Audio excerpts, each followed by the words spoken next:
So I'll take a quick video of the yard.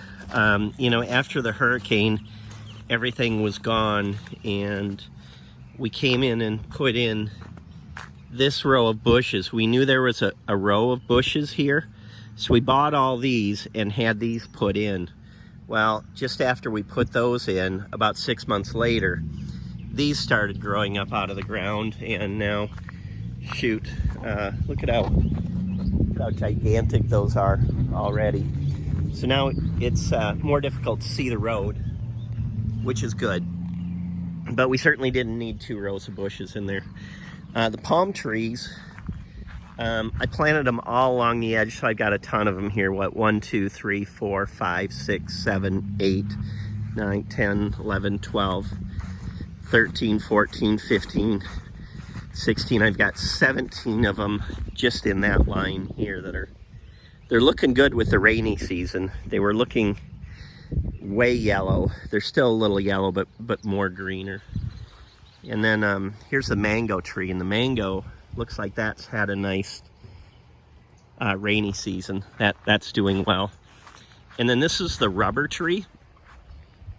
So the rubber tree, you can see that it was a massive tree before the hurricane. So that came out with the hurricane. And then that new guy's been growing up, so that's looking pretty decent. We got a new landscaper that I'm really happy with. This thing's called a firecracker, and it grows those red things and looks really cool during the peak season. I don't know what that guy is, but Stacy planted that. Here's the we were gonna, hopefully as these palm trees get bigger, they're gonna cover a lot of ground. Our guava tree has just a ton of guavas that are coming in on it. Yeah, look at that. That guy's, I don't know how much longer that has. It looks like that one's about ready. It's just a whole bunch of them around. These are called sago palms. That one's looking okay. That one really isn't. Yeah, so lime tree, this thing looks like it recovered during the summer. It was looking terrible, so lots of limes coming in on that.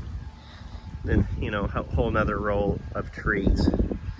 So these are elephant palms, and they get kind of crappy like that, so you got to cut those off. But it looks like we've got a lot of new growth, which is good to see on that.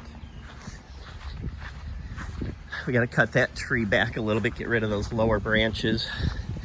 I still am shocked at just these banana trees, how much they grow. It's crazy that they're that tall. That's as tall as I can reach right there, and it still is that big. That thing literally grew 5 feet.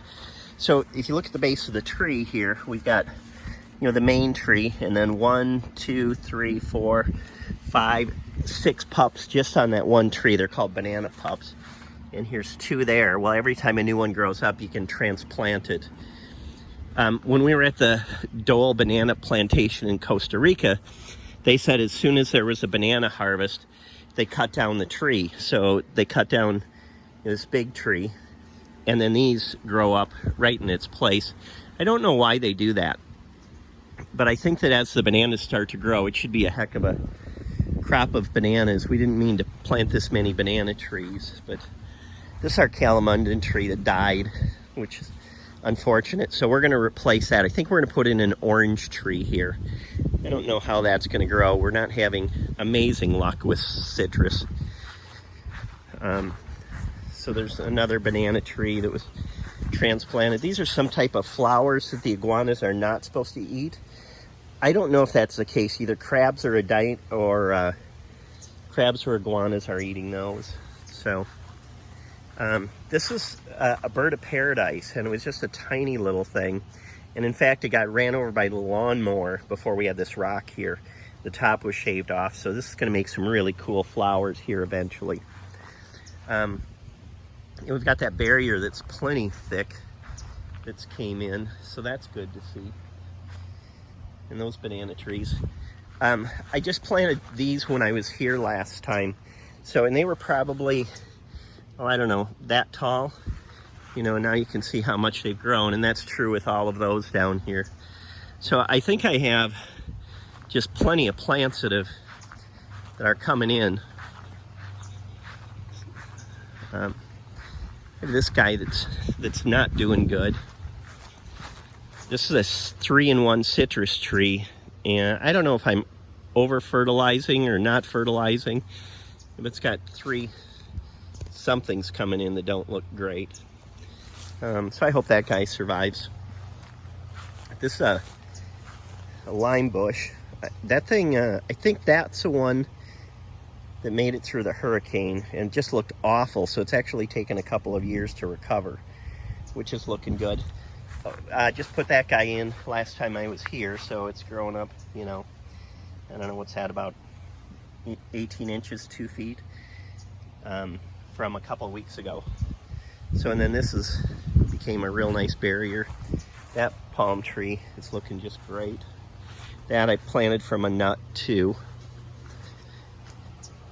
And then the vegetation is just getting giant around here. It's crazy how fast this stuff grows. Like, this is just a tiny little bush, and now it's just massive. We have to keep cutting it back. I mean, during the rainy season, stuff just grows at an incredible rate around here. And you can see those bushes under the palm trees. They've, you know, just tiny little guys. Once they kind of get a foothold, man, do those things take off. So let's see. And then this thing as well, I don't know, I was thinking of taking these out. I planted them when they were just tiny little guys, and gosh, they've just really taken over. I'm afraid it's kind of blocking our view. So, and then our dock is supposed to start on Tuesday.